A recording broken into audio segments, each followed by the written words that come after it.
They thought she was weak. Just another easy target, an older woman walking alone under dim streetlights. But what those boys didn't know was that they hadn't chosen a victim. They had chosen a storm. And before the night was over, their laughter would be replaced with fear, and their ignorance shattered by a lesson they would never forget. The evening in Riverton, Michigan carried a deceptive calm. A hush lay over the neighborhood streets, broken only by the flicker of weary street lamps and the occasional creak of a porch swing left swaying in the night breeze. For most people, this stretch of Grove Street was a place to hurry past, a place where silence wasn't comforting, it was warning. But for Elaine Carter, 60 years old and unafraid, this walk was familiar. She had taken it countless times before, and she carried herself with the dignity of someone who had spent her life weathering storms and refusing to bow. Her handbag rested firmly against her shoulder, her steps deliberate and unhurried. She wasn't just walking down a street, she was walking through history, through every whispered judgment and every unspoken prejudice she had ever endured. Tonight, though, the quiet felt different.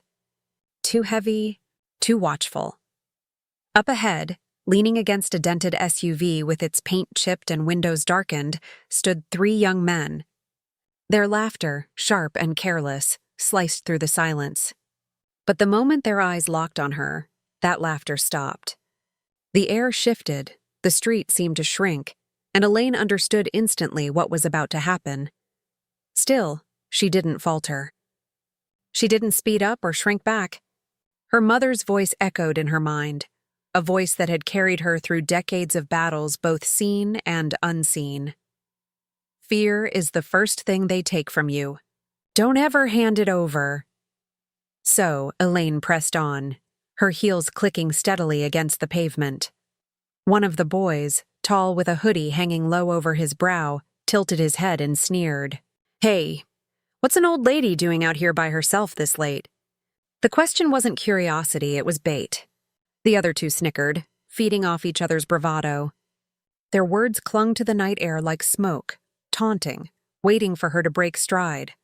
But Elaine didn't flinch. Her gaze stayed forward, her pace unwavering. She had lived too long, endured too much to be rattled by the mockery of boys pretending to be men.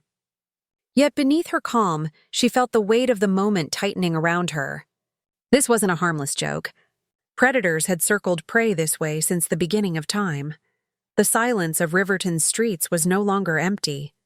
It was crowded now, with threat, with arrogance, with the rising shadow of confrontation. And Elaine knew with chilling clarity, this night was only beginning. The sound came first. Footsteps. Slow, measured, deliberate. They scraped against the concrete behind her, multiplying one by one. Elaine's ears sharpened. She didn't need to turn to know. They were following. "Where you going so fast?"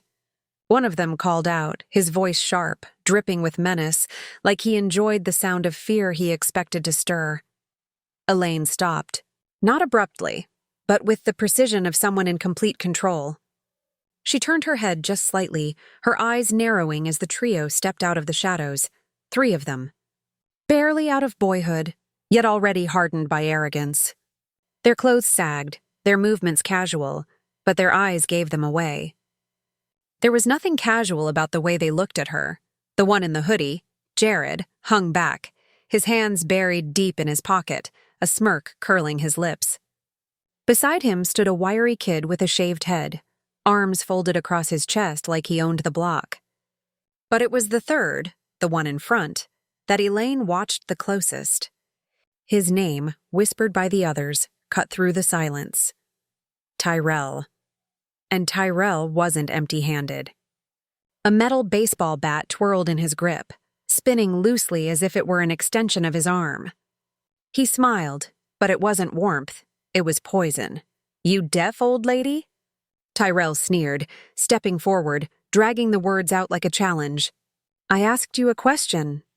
Elaine's voice didn't shake. Not once. "I'm going home," she said evenly, her tone as steady as her heartbeat. "That's all." "Now step aside."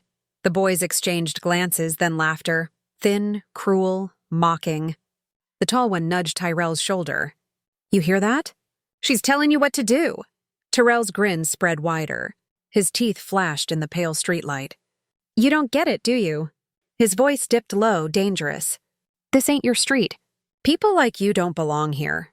The words dripped with venom, spat out like a curse. Elaine had heard them before. Her skin wasn't just skin to boys like this. It was a target, a reason, an excuse. She straightened her shoulders, refusing to bend beneath the weight of his hatred. I've lived here more than 30 years, she replied quietly. I belong exactly where I stand. Her calm pierced the night sharper than a scream ever could. Tyrell's smirk faltered, just for a second. He wasn't used to this. Victims begged. They cowered. They turned and ran. But Elaine didn't. She stood. She met his glare head-on, unshaken, and in that moment, under the buzz of the street lamp and the creeping silence of Riverton, the balance shifted. This wasn't 3 boys against 1 woman. This was 3 boys standing in the presence of a storm they hadn't anticipated. The air tightened. The night deepened.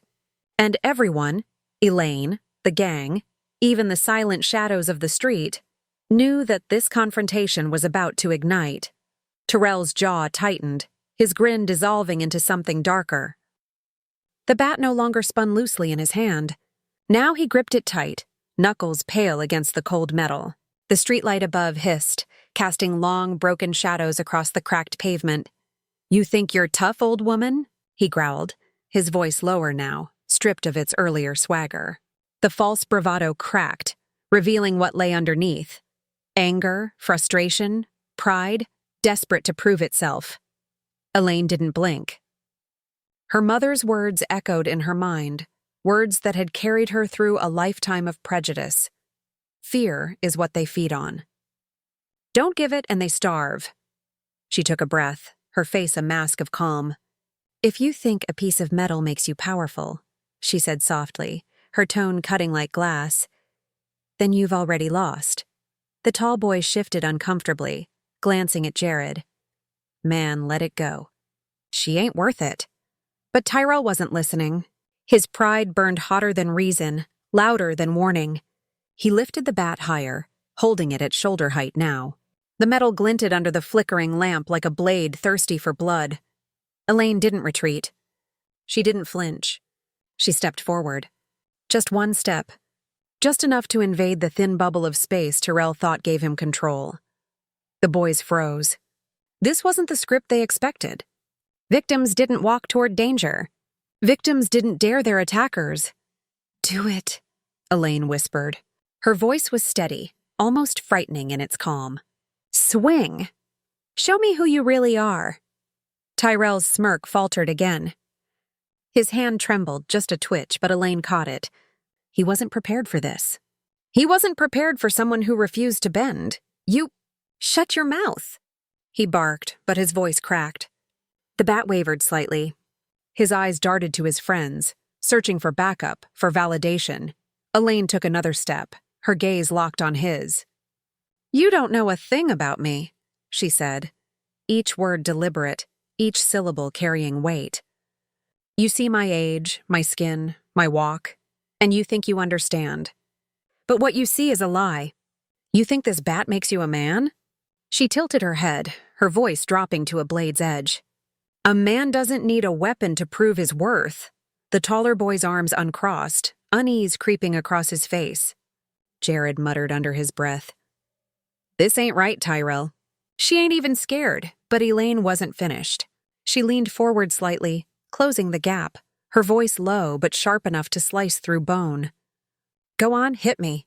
Then walk around for the rest of your life knowing you proved nothing except how small you really are. The silence was suffocating. The street itself seemed to hold its breath. Tyrell's chest rose and fell, ragged, his pride warring with the undeniable truth in her words. The bat, once raised like a crown of dominance, now trembled in his grip. And for the first time that night, Tyrell looked less like a predator, and more like a boy caught in the light of his own weakness. The night held its breath. The street lamp above them flickered once, then steadied, humming like an omen. Tyrell's chest rose and fell, the bat trembling just slightly in his hand. His bravado was breaking, piece by piece, under the weight of a woman who refused to bow. Then, faint at first, came the sound. A wail. Distant, but unmistakable. Sirens. It started as a whisper carried on the wind, but it grew steadily louder, cutting through the heavy silence of Riverton's back streets. All three boys stiffened. Jared's head snapped toward the end of the block. The tall one's arms dropped to his sides, his false coolness unraveling. And Tyrell? Tyrell's fingers slipped on the bat, the tight grip loosening as reality crashed in. Who called them? Jared hissed, his voice sharp with panic. The tall one muttered, "Somebody's watching." His eyes darted from house to house, windows to shadows, suddenly aware that darkness has witnesses too. Elaine didn't move. She didn't gloat. She didn't smile. But the faintest curve tugged at the corner of her lips, subtle, knowing, terrifying in its quiet certainty. "Someone who knows the difference between right and wrong," she said. Her voice calm, almost soothing, but sharp enough to pierce Tyrell's pride. The sirens grew closer. Red and blue lights flickered faintly at the far end of the street, bouncing against fences and cracked sidewalks. The predators who thought they owned the night now looked like cornered prey. Tyrell's face flushed deep red. Sweat gathered at his brow. His chest heaved as his pride collided with fear. "You think you're smart, huh?" He spat, but the venom in his voice was gone. His words were brittle, breaking under their own weight. Elaine stepped forward again until the edge of the bat nearly touched her shoulder. She didn't look at it. She looked only at him, her eyes steady, unmoving, carving through him like truth carved through lies. "I know your name, Tyrell," she said softly, and the way she spoke, it sent a shiver through him. "And I know you're better than this. You think you're strong, but you're not. You're just scared boys playing at being men. And fear has a way of showing itself, even when you hide behind a weapon." The tall boy swallowed hard, his voice breaking the silence. "Ty, let's go, man." "This is stupid." "She's testing you," Jared added, but even he sounded unsure. The sirens roared closer now, no longer distant. The glow of headlights cut through the night, splashing light across the cracked road. For the first time that evening, Tyrell's grip on control was gone. The bat sagged against his side. His eyes flickered between Elaine, the lights, and his boys. Panic had replaced power. "Let's move!" he barked finally, shoving the bat under his arm. The gang scattered, their sneakers slapping the pavement, their voices fading into the night as they bolted down the nearest alley. Elaine didn't chase. She didn't move. She stood tall in the middle of Grove Street, her heartbeat steady, her expression unchanged. The glow of the police cruiser's headlights fell across her, illuminating a woman who refused to be broken and exposing the shadows for what they were: weak, cowardly, fleeting. And for the first time that night, the street no longer belonged to the boys who thought they ruled it. It belonged to her. The police cruiser rolled slowly onto the block, its headlights slicing through the night like blades. Red and blue lights flashed against the walls of houses, bouncing off chain-link fences and cracked sidewalks. The hum of the city faded beneath the growl of the engine as the car came to a halt beside her. Elaine didn't move. She stood tall, her handbag strap gripped firmly in her hand, her face carved in calm resolve. The driver's door creaked open. A middle-aged officer stepped out, his uniform pressed, his demeanor steady but cautious. Behind him trailed a younger recruit, his eyes wide, scanning the street like it was his first taste of a real night call. "Ma'am," the older officer called, his voice firm but respectful. "We got a report about a disturbance. A neighbor said some boys were harassing you." The word harassing felt too small for what had just transpired, but Elaine didn't correct him. Instead, she lifted her chin, her voice quiet even. "I'm fine," she said. "Just some misguided boys trying to convince themselves they're strong." The younger officer glanced nervously down the block where the trio had fled, the faint echo of their footsteps still lingering. "Any chance you can describe them?" he asked, his notebook already in hand. Elaine's lips curved faintly. Not in amusement, but in something sharper, something that said she saw through more than just their question. 3 boys, she said. Late teens. One of them carried a bat. Thought it made him powerful. She paused, locking eyes with the younger officer. Her tone hardened. It didn't. The older cop scribbled notes, his brow furrowed. We'll have a patrol sweep the area. You sure you're okay, ma'am? Do you need someone to escort you home? Elaine shook her head firmly. No, thank you. I've been walking this street longer than those boys have been alive. I'll finish it the way I started it, on my own. The officer hesitated, sensing the iron in her words, then nodded respectfully. All right, but if anything else comes up, you call us. He tipped his cap slightly before turning back to the cruiser. The younger officer lingered for a moment, watching her with something like awe, then followed his partner back into the car. The engine growled to life, tires crunching softly against the cracked road as the headlights swept away, shrinking into the night. Silence returned to Grove Street, but it wasn't the same silence as before. This silence belonged to Elaine. She turned her gaze slowly across the block, her eyes settling on a single window half cracked open across the street. Behind the curtain, a silhouette shifted. Someone had been watching. Someone had called. Elaine's heart softened. There are always eyes in the dark, she thought. And sometimes, they belong to those who care enough to act. She adjusted the strap of her bag and began walking again, her heels clicking against the pavement with the same steady rhythm as before. But now every step felt heavier with meaning. Every shadow felt lighter, diminished by what had just transpired. Elaine wasn't just finishing a walk. She was carrying the weight of dignity into a neighborhood that had nearly forgotten what it looked like. The night hadn't given the boys far to run. Pride might have fueled their bravado, but panic had stolen their sense. They cut down alleys, darted past fences, but sirens don't chase blindly. They hunt. Minutes later, under the wash of red and blue, Terrell sat slouched on the curb, wrists cuffed tight behind his back. His chest heaved, his eyes burned with anger, not at what he'd done, but at being caught. Beside him, Jared hunched forward, silent now, his hoodie pulled low over his face. The tall boy stood rigid a few feet away, arms bound, his head lowered like a child caught mid-lie. An officer's shadow loomed over them. What do you mean you didn't touch her? His voice was sharp, no nonsense. We had a call saying you threatened a woman with a bat. Terrell spat weakly onto the pavement, his act of defiance hollow under the flashing lights. We weren't gonna do nothing. Just messing with her, that's all. The officer's expression hardened. Threatening someone with a weapon isn't messing. That's assault. His voice cut like steel. And for what? Because she was walking home? Tyrell didn't answer. He stared at the cracked road, his jaw tight, anger gnawing at him. He wanted to look like he still held power, but the cuffs betrayed him. The officer leaned down, lowering his voice, making it sting sharper. You don't even know who she is, do you? Tyrell's head snapped up, his eyes narrowing. What are you talking about? The officer smirked faintly, shaking his head. That woman you tried to scare? Her name's Elaine Parker. Ring any bells? Blank stares. Silence.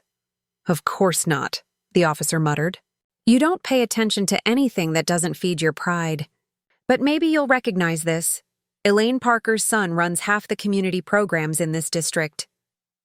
The food drives, the after-school tutoring, the clinics, the youth outreach. All of it. You ever seen those backpacks handed out at Jefferson Elementary every fall? That's him. And her. The tall boy blinked, his face paling. Wait, she's that woman? That's right, the officer said firmly. He let the words hang, heavy as stone. The woman you just tried to intimidate has done more for this neighborhood than you ever will. And instead of showing her respect, you threatened her with a bat. The truth hit harder than any swing Terrell could have made. His scowl faltered, his lips twitching like he wanted to curse but couldn't find the words. His chest rose and fell faster, but this time it wasn't rage.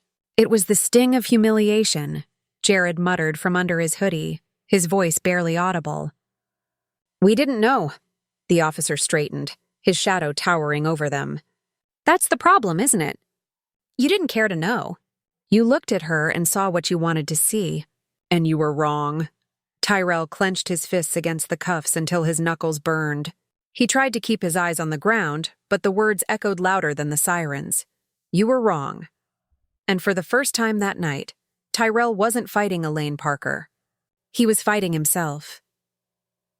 Elaine's heels clicked softly as she approached her porch, the glow of her front light casting a golden halo over the worn steps. Her pace was steady, the same dignified rhythm she had carried down Grove Street, but her mind lingered on what had just unfolded. She wasn't shaken. Elaine Parker never allowed herself that luxury. But she was thoughtful. Encounters like this weren't new. They were echoes of a lifetime spent walking through streets that hadn't always welcomed her. And yet she kept walking. Always walking. Always standing. Across the road, a door creaked open. Her neighbor, Helen Langston, stepped cautiously onto her porch. A frail white woman in her 70s, Helen's hands trembled as they clutched her robe tighter around her thin frame. Her eyes, wide, guilt-ridden, met Elaine's. "Elaine," she called softly, her voice quivering. "Are you all right?" Elaine offered her a faint smile, calm and composed. "I'm fine, Helen. Just some boys acting foolish." Helen hesitated, her gaze dropping to the steps beneath her feet. I called the police," she admitted, shame threading through her voice. "I didn't know what else to do." Elaine nodded slowly, her smile softening. "You did the right thing." But Helen didn't look relieved. Her eyes shone with something else, shame, sorrow. "It's awful," she whispered, her voice breaking. "They don't know you. They don't know what you've done for all of us." Elaine paused, studying her neighbor, then said gently, "That's the problem, Helen. People see what they want to see. They don't bother to look deeper. But you can't fix ignorance with anger." She let the silence stretch, her words sinking in. "You fix it by showing them who you really are." Helen's throat bobbed as she swallowed, her frail hands twisting in her robe. "You're a better woman than me, Elaine. Better than most." Elaine shook her head slowly. "Not better, Helen, just different." She turned toward her door, her hand brushing the cool brass of the handle, but paused. For a moment, she let her eyes drift across the neighborhood. Houses quiet, curtains still. She knew the story was already spreading, carried through whispers and telephone calls, slipping into kitchens and living rooms. Elaine stepped inside her home, closing the door behind her. But outside, the lesson she had just taught was already beginning to ripple. The boys thought they had chosen a target. What they didn't realize was that they had chosen a teacher, and the neighborhood would not forget the lesson. The ride to the station was suffocating. The flashing red and blue lights outside the window felt like they were burning holes into Tyrell's skin. He sat slouched in the back seat of the cruiser, his wrists raw against the cold metal cuffs. He stared out the window, but he wasn't seeing the streets. He was seeing her, Elaine Parker, her eyes, her voice, her refusal to bend. It played over and over in his head like a cruel replay he couldn't switch off. For the first time in a long time, Tyrell felt small. Not because someone had forced him to, but because he realized how little his so-called power really was. A bat, a few words, a smirk. None of it had broken her. If anything, she had broken him. His friends weren't doing much better. Jared sat hunched in another cruiser, silent. Hoodie pulled over his face like a child trying to disappear. The tall boy leaned against the window of his car, jaw clenched, eyes wide, haunted. None of them spoke. None of them laughed. The night had stolen their swagger. At the station, they weren't thrown into cells, not yet. Instead, they were led into a small, stuffy room lined with chairs. The air was thick with disinfectant and quiet judgment. Tyrell slumped into his seat, cuffed hands resting against his knees, while his boys sat beside him, stripped of their bravado. Minutes crawled by. The silence was unbearable. Then the door opened. A man stepped inside, not a cop. He carried no badge, no weapon, no uniform. Yet the second he entered, the air shifted. His presence filled the room like a tide rising over sand. Michael Owens, tall, broad-shouldered, a calm strength in the way he moved, as if he had weathered storms far greater than this one. His eyes swept over the boys, sharp but not cruel, piercing enough to make them sit straighter without realizing it. He didn't speak at first. He simply looked at them, and the silence thickened, pressing against their chests until it became unbearable. Finally, his voice cut through the air, low, steady, every word deliberate. "You boys don't know me," Michael said, his tone carrying the weight of truth. "But I know you," Tyrell frowned, his pride clawing for a foothold. "What's that supposed to mean?" Michael crossed his arms, his gaze never wavering. "I know where you come from. I grew up 2 blocks from here. I know what it feels like to be angry at the world. To feel like nobody sees you. To feel like nobody cares. I've been there." The boys exchanged uneasy glances. The tall one shifted in his chair. Jared wouldn't look up at all. "But you know what I don't get?" Michael leaned forward slightly, his voice hardening. "I don't get why you'd go after someone like my mother." Tyrell's head jerked up. His mouth opened, but no words came. "Yeah," Michael continued, his eyes narrowing. "Elaine Parker. The woman you tried to scare tonight is my mother. A woman who spent her entire life helping people like you. She fought for this community when no one else would. You ever seen the backpacks handed out to kids at Jefferson Elementary? That's her. You ever eaten at one of the food drives? That's her. You ever seen an after-school program keep kids off the street? That's her." His voice dropped to a knife's edge. "And what did you do? You threatened her with a bat." The words hit harder than any fist. Tyrell flinched, his chest tightening. His smirk was gone. His pride was ashes. Jared whispered, "We didn't know." Michael's eyes snapped to him, sharp as lightning. "That's the problem. You didn't know because you didn't care to know. You looked at her and saw what you wanted to see, a target. But you were wrong. You weren't strong tonight. You weren't men. You were scared boys with nothing but a bat and empty pride." The room went silent.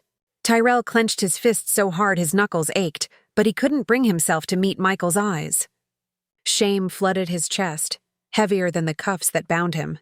For the first time that night, he wasn't angry at Elaine Parker. He was angry at himself. The silence in the room was suffocating. The buzzing fluorescent light above hummed like a low, mocking reminder of their failure. Tyrell sat hunched, fists clenched so tight his wrists ached against the cuffs. Jared's hood shadowed his face, while the tall boy stared at the floor as if it could swallow him whole. Michael stood before them, unmoving, his presence filling the room. He didn't pace. He didn't shout. He didn't need to. The weight of his words was already crushing them. Finally, he spoke. His voice was quiet, but every syllable cut like steel. "You thought tonight was a game," he said. "You thought intimidating an old woman on a dark street made you powerful. But let me make one thing very clear. There will be consequences." Tyrell's jaw twitched, but he stayed silent.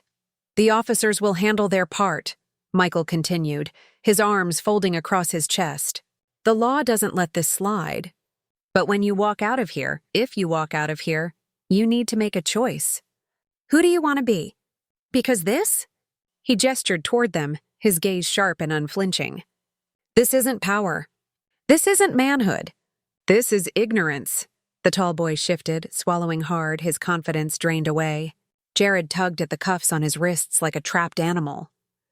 Tyrell sat rigid, breathing shallow, but his eyes burned, not with defiance, but with the sting of truth.